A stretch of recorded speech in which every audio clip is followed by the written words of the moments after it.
ask you something. Are your thoughts really your own? Or are you kind of just running on autopilot most days? Well, in this explainer, we're going to unpack Harvey Segler's critical thinking to find some really powerful strategies for breaking free from those automatic responses and learning how to truly think for yourself. Wow, that's a pretty intense way to start, isn't it? Segler uses this super striking image to highlight the danger of just going with the flow.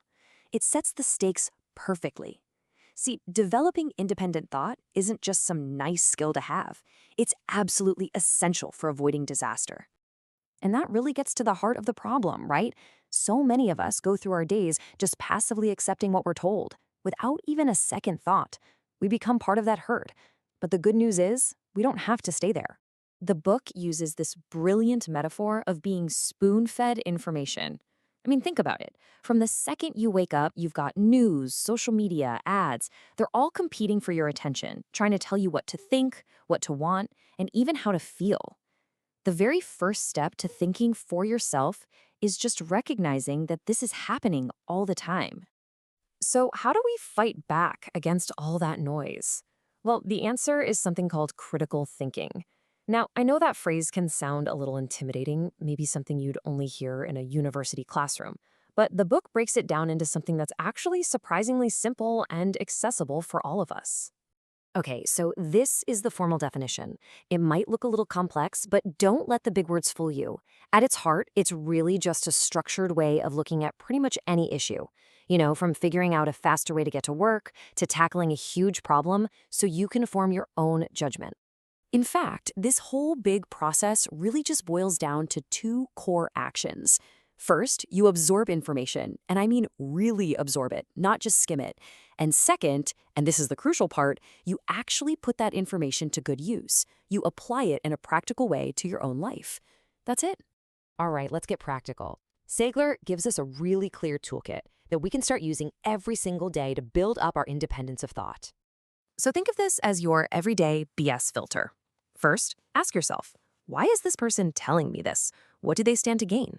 Second, is the source even credible, or are they just pulling this out of thin air? And third, and this is a big one, be a little suspicious when someone starts with really obvious truths to get you nodding along. It's a classic trick to soften you up for their real pitch. But it goes beyond just filtering what comes in. The most powerful tool you have in your arsenal is asking the right questions.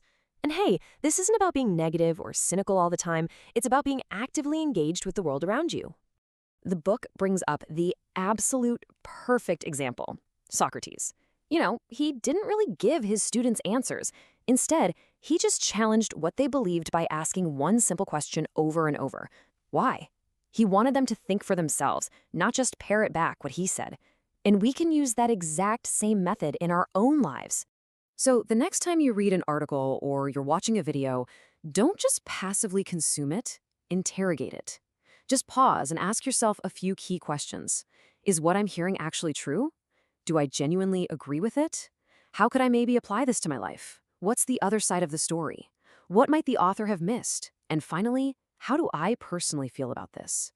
This one little shift turns you from a passive audience member into an active participant. Okay, let's take this questioning method and apply it to a huge part of modern life, consumerism. Because so much of marketing, it isn't really about the product itself, is it? It's about selling you an idea, a lifestyle, or a feeling like happiness or confidence. The most crucial thing you can do is just pause before you buy. The book has this whole checklist, but it really boils down to a few really powerful questions. Are you buying the item, or are you buying the promise of happiness that it represents? Are you happy without this thing? And maybe the big one, who are you really trying to impress here? This kind of thinking helps you break free from being just another member of a target audience.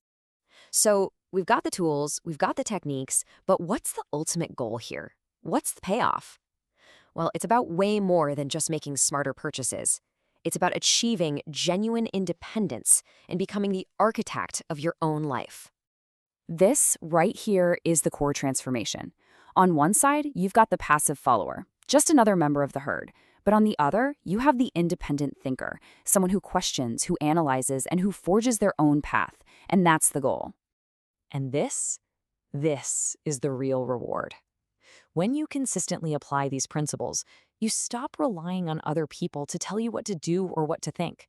You gain the ability to make your own choices with confidence because you know you've actually thought them through. That, my friends, is genuine independence. So I'll just leave you with this final thought. It all starts with a single question. It doesn't have to be some big, world changing thing. It could be about a news headline you see, or an ad on your phone, or maybe even a belief you've held for a long time. The point is just to start. So, what's the one thing you'll question today?